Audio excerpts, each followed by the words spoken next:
oportunidade, assim como tive a oportunidade de ser teu professor na graduação, se não me engano, no sexto, não me recordo agora se no sexto ou no terceiro, somente no sexto, mas, via de regra, bons alunos fazem bons trabalhos, esse é o teu caso. Tá?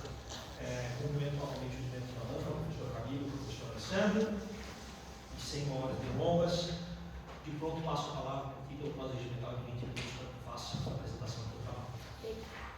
Bom dia a todos, eu me chamo Maria Eduarda Alexandre Volsenck e antes de iniciar eu gostaria de cumprimentar a banca, a professora Camila, o professor Alessandro e meu orientador, o professor Edson.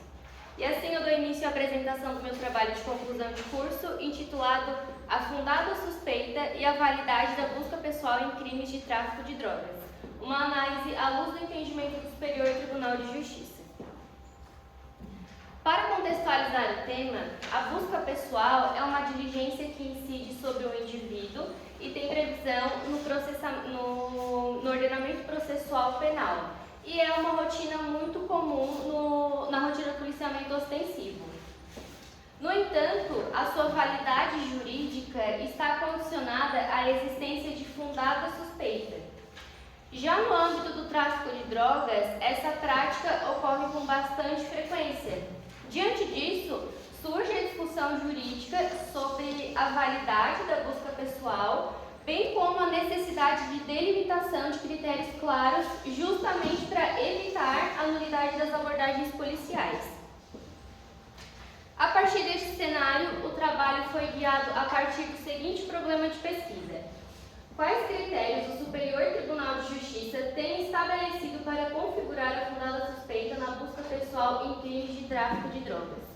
Para responder a essa problemática, o objetivo geral consistiu em analisar a validade da busca pessoal nos crimes de tráfico de drogas à luz do Código de Processo Penal e do entendimento jurisprudencial do STJ. Passando para a metodologia, o trabalho foi estruturado como uma pesquisa qualitativa de natureza exploratória e descritiva. Para a fundamentação teórica, foi realizada uma pesquisa bibliográfica de literatura científica, utilizando como principal base de dados o Google Acadêmico, e ainda foi realizada uma análise jurisprudencial da STJ restrita ao ano de 2025, com a finalidade de trazer um entendimento mais recente da Corte. Passando para o desenvolvimento, eu vou começar falando sobre a busca pessoal, que, conforme eu já mencionei, trata-se de uma diligência realizada por agentes do Estado, geralmente polícia militar, durante uma abordagem policial. Ela tem incidência sobre a pessoa, suas roupas, seus pertences íntimos, como bolsas e sacolas, e seu veículo, caso esteja utilizando no momento da abordagem. Tem previsão legal no artigo 244 do Código de Processo Penal e, embora seja classificado juridicamente como um meio de obtenção de prova, o próprio ordenamento jurídico impõe limites à sua realização. Dessa forma, a busca pessoal jamais deve ser tratada como um ato meramente intuitivo, porque a sua validade jurídica está condicionada à existência de fundada suspeita. Quanto ao Instituto da Fundada Suspeita, a principal problemática reside na redação do artigo 244 do CPP, que emprega essa expressão de forma vaga e subjetiva. Tanto é que o doutrinador Aurí Lopes Júnior classifica o termo como uma cláusula genérica. Na prática, isso concede uma discricionariedade administrativa ao agente estatal no momento da abordagem, gerando uma certa margem de liberdade. No entanto, a doutrina é pacífica no sentido de que essa liberdade não é absoluta. Para a validade do ato, para a validade da busca pessoal, a suspeita que decorre da fundada suspeita jamais deve nascer de meras intuições ou suposições, mas sim da análise de comportamentos, gestos e ações concretas. Sem a existência desses elementos concretos que caracterizam a justa causa, a abordagem ela perde o amparo legal e caracteriza-se o arbítrio policial, que vai contaminar a validade da prova. Delimitados os conceitos de busca pessoal e fundada suspeita, eu entro no âmbito da busca artigo 33 caput da Lei de Drogas possui 18 núcleos, ou seja, são 18 condutas que o agente pode estar praticando ao ser flagrado pelo crime de tráfico de drogas, e não somente a conduta de vender a droga. A doutrina classifica essas condutas como crimes instantâneos e crimes permanentes. Como condutas instantâneas, tem-se importar, transportar, remeter, vender, atraindo as hipóteses de prisão em flagrante previstas lá no artigo 302 do CPP. Como condutas permanentes, tem-se ter em depósito, transportar, trazer consigo, guardar. Como a consumação do delito se prolonga no tempo, o artigo 303 do CPP autoriza a prisão em flagrante a qualquer momento, enquanto durar a prática delitiva. E ainda não há necessidade de mandado judicial para a realização da busca pessoal. No entanto, mesmo diante da urgência do flagrante, a necessidade de justa causa segue inafastável, ou seja, o policial ele não pode abordar alguém baseado em mera intuição para só depois justificar a abordagem com o encontro da droga. E é a partir deste cenário que a gente passa a analisar como o STJ vem julgando esses casos. Entendimento do Superior Tribunal de Justiça. A Corte ela vem estabelecendo, por meio do julgamento de diversos recursos, quais critérios não são válidos para caracterizar a fundada suspeita.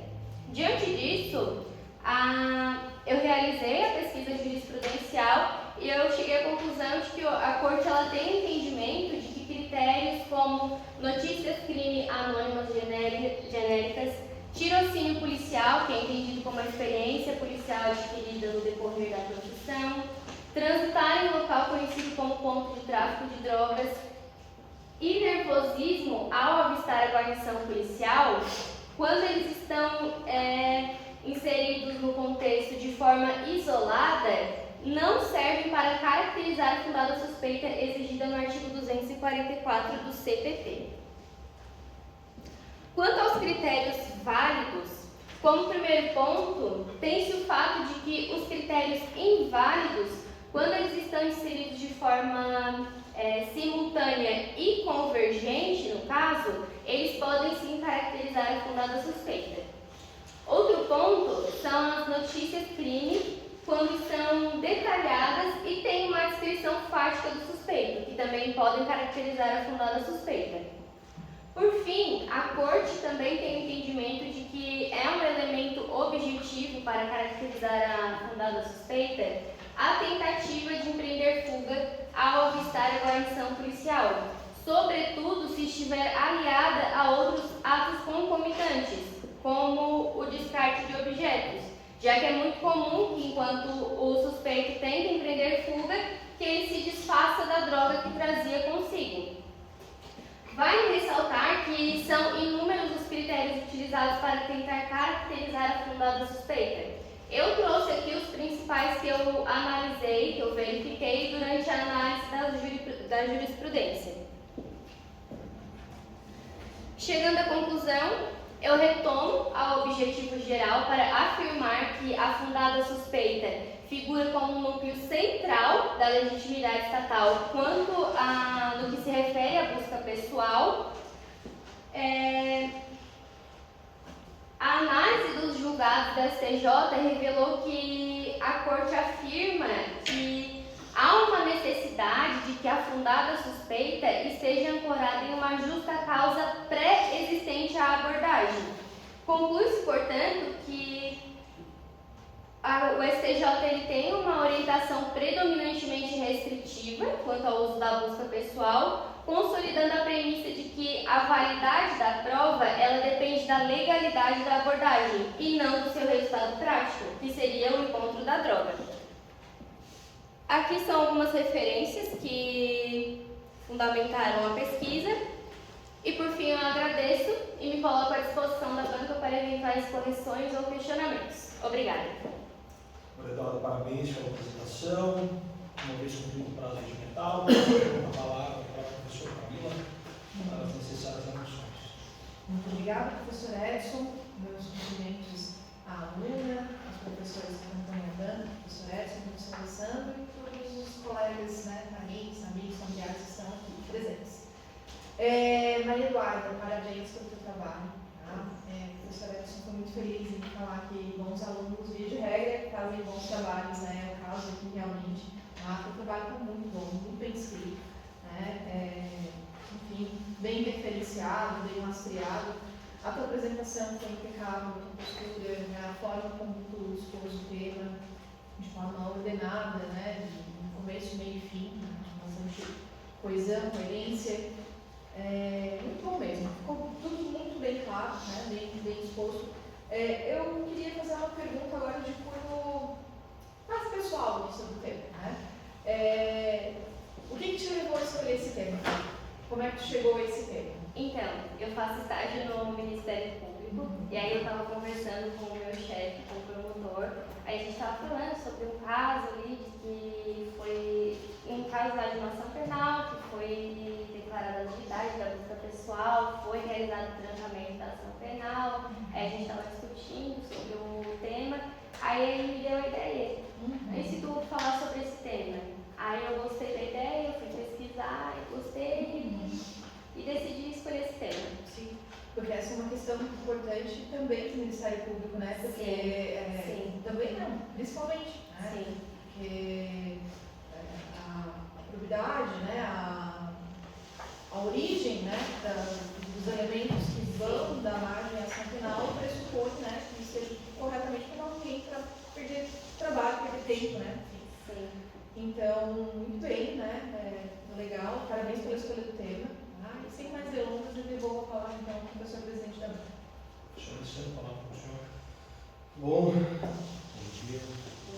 Eu também aula para a Maria, mas não tinha escutado a voz dela ainda. Ela senta lá no finalzinho. Eu só espero que eu sei onde tem o clone dela em Tubarão. Eu falei para ti. Eu confundi ela, eu achei que fosse a pessoa que me atende. Eu disse, não, mas eu sabia que o nome não era o mesmo. Ela tem um clone na cidade, ela sabe. Ela é de Tubarão? Não, sou de Pescaria Brava. Tá, mas bem. Na hora que eu conseguir a foto, eu te mando. Tá bom. Bom, parabéns pelo teu trabalho, tá? Eu também gostei bastante. Eu que não sou da área, né, penal, então me torno um leitor curioso, né? E aí, igual vamos expressar da forma como eu falei na banca anterior, tendo um pé na segurança pública, né, me preocupa muito essas questões, confesso. Isso cria uma timidez na ação policial, essa é a minha opinião. Tu falou do Ministério Público, tive a pergunta da professora. Quando tu conversou com o teu chefe, o posicionamento dele era o quê? É isso que me deixou assim, com gana, como diz a minha filha. Um posicionamento de que talvez não devesse ter sido realizado no trancamento da ação penal, não devesse ter sido declarada a nulidade. Não deveria ter sido declarada a nulidade. Isso é que o Ministério Público já tem um posicionamento mais... se manifesta mais pela... sim. Tá. Não, eu achei que ia ser o contrário o posicionamento. Não. Porque daí eu perguntei assim, nossa, de novo o Ministério Público. E é sempre, né, dentro da ação policial, né, claro que a gente acompanha, o Ministério Público sempre traz algumas discordâncias legais que anulam às vezes a ação policial. Né? Porque assim, ó, a fuga do agente, né? O que faz um policial quando ele vem passando, a pessoa olha uma viatura e o cara meio que sai correndo. Ele diz assim, deve ser um atleta. Né? Exatamente. Isso fragiliza, tudo bem. Mas assim, me preocupa assim, os critérios que são invalidados, né? A experiência policial. Entendeu? Por exemplo, o policial está passando com a sua viatura e ele já conhece lá, né, o cidadão, né? Mas o cara, por exemplo, já conhece, já algumas vezes já teve uma abordagem que foi procedente, mas ele só ficou nervoso, né? Eu não posso abordá-lo porque eu não sei se isso não anula a ação estatal, entendeu? Algumas questões assim. A minha pergunta que eu ia fazer para ti se tornou uma pergunta boba, porque era em relação aos processos de convalidação da ação, né? Tu trouxe ali da ação policial, né? Tu trouxe ali, tá? Então eu meio que já estou bem satisfeito quanto aos questionamentos. E eu só vou pedir uma coisinha do teu trabalho, tá, Maria? Que tu, no resumo, na parte de abertura do resumo, que tu coloque pelo menos umas 3 linhas da importância do teu trabalho hoje. Tá. Tá? Porque os alunos começam, o presente artigo tem como objetivo analisar a aplicação do Instituto tal. Mas por quê? Por que ele é importante? Né? Qual a importância no cenário hoje? 3 linhas tu coloca, abordagem policial, validade, tal, no âmbito, tal. Aí depois o trabalho, que eu acho que isso aí, porque o resumo é a sinopse. Quem quer ler o teu trabalho, tu vai ver um filme, tu vai ver qual é a sinopse do filme. Aquilo ali que faz com que as pessoas tomem decisões. E aí eu acho que colocando aqui já vai melhorar, né? Vai melhorar para o leitor, não o teu trabalho, vai melhorar para o leitor. Tá? Então eu acho que isso a gente chama de estado da arte, né? Até botei aqui, ó, produção ok, bem clara, né? Desenvolvimento também deu um ok, e a minha dúvida era mais isso mesmo, né? Essa questão. Estou aprendendo também, né? Tem coisas que eu não sabia, de direito penal, já tinha esquecido, mas confesso que só fiquei preocupado nos critérios de invalidade da ação policial. Porque às vezes a gente pergunta para o aluno assim, né? Como pessoa, né? O que você pensa em relação a isso? Porque, claro, vocês estão apresentando pesquisa, né?